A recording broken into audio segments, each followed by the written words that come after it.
कृष्ण कृष्ण हरे हरे हरे राम राम राम हरे हरे। गोविंद बोलो हरि गोपाल बोलो राधा रमन हरि गोविंद बोलो। आज हम श्रीमद् भागवतम के 5वें स्कंद का पेज 133 पढ़ने जा रहे हैं। हाँ, कभी कभी मार्ग में आई बाधाओं से उसकी गति अवश्य अवरुद्ध हो सकती है। इस प्रकार शुकदेव गोस्वामी ने महाराज परीक्षित के दोनों विचारों का अनुमोदन किया कि भक्ति में बड़ा चढ़ा व्यक्ति पुनः भौतिक जीवन में गर्त में नहीं गिर सकता, और जो व्यक्ति पूरी तरह भौतिकवादी जीवन में डूबा हुआ है वह कभी भी कृष्ण भक्ति का अंगीकार नहीं कर सकता। परंतु उन्होंने इस तथ्य को भी स्पष्ट कह दिया कि कई बार भक्त की प्रगति कुछ बाधाओं से अवरुद्ध अवश्य हो सकती है। सामान्यतः इन बाधाओं के दो कारण हैं: वैष्णव अपराध और भगवान अथवा उनके भक्तों की इच्छा, जैसा कि 4 कुमारों द्वारा जय विजय को शाप देने के प्रसंग में देखा जा सकता है। श्रील नारद मुनि के निर्देशन में प्रियव्रत ने तपस्या की और उसके प्रभाव से उसके हृदय में पूर्ण दिव्य ज्ञान उजागर हो गया।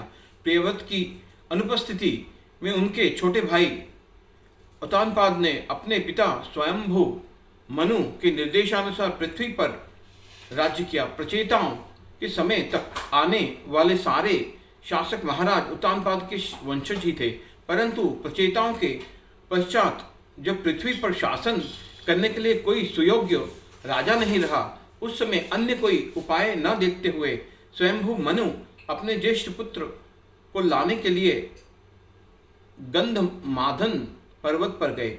यद्यपि मनु ने प्रियव्रत को विश्वास दिलाने के भरसक प्रयत्न किए कि पृथ्वी पर राज्य करना उसका प्रमुख कर्तव्य है, आध्यात्मिक जीवन में प्रगत होने के कारण राजकुमार को विश्व का सम्राट बनाने का विचार अधिक नहीं भाया।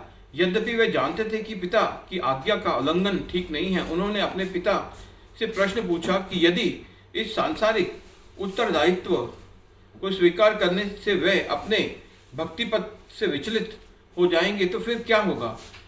जब ब्रह्मा जी ने देखा कि प्रियव्रत ने नम्रतापूर्वक सिंहासन को ठुकरा दिया है, तो वे अपने हंस वाहन पर आरूढ़ होकर गंधमादन पर्वत पर जा पहुंचे। संपूर्ण ब्रह्मांड के कल्याण का उत्तरदायित्व ब्रह्मा जी के कंधों पर है, और वे जानते थे कि प्रियव्रत उनके आदेश की अवहेलना नहीं करेगा। जैसा कि ब्रह्मा जी आकाश में प्रकट हुए, शिवजी महान ऋषियों तथा मूर्तिमंद वेदों सहित समस्त देवगण ब्रह्मा जी की स्तुति एवं पूजा करने के लिए वहां उपस्थित हो गए। देवताओं से घिरे पितामह सितारों से घिरे चंद्रमा के समान प्रतीत हो रहे थे। जैसे ही नारद मुनि ने दूर से हंस वाहन देखा, वे अपने पिता के आगमन को समझकर तुरंत हाथ जोड़कर खड़े हो गए।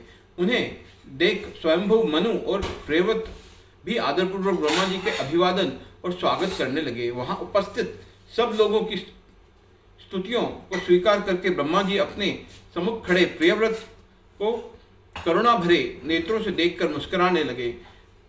यह इंगित करता था कि यद्यपि ब्रह्मा जी प्रियव्रत की गृहस्थ आश्रम में प्रवेश करके पृथ्वी पर राज्य करने के लिए विश्वस्त करेंगे, परंतु उन्हें पूरा विश्वास था कि उनका पोता कभी भी अपने भक्तिपथ से विचलित नहीं होगा।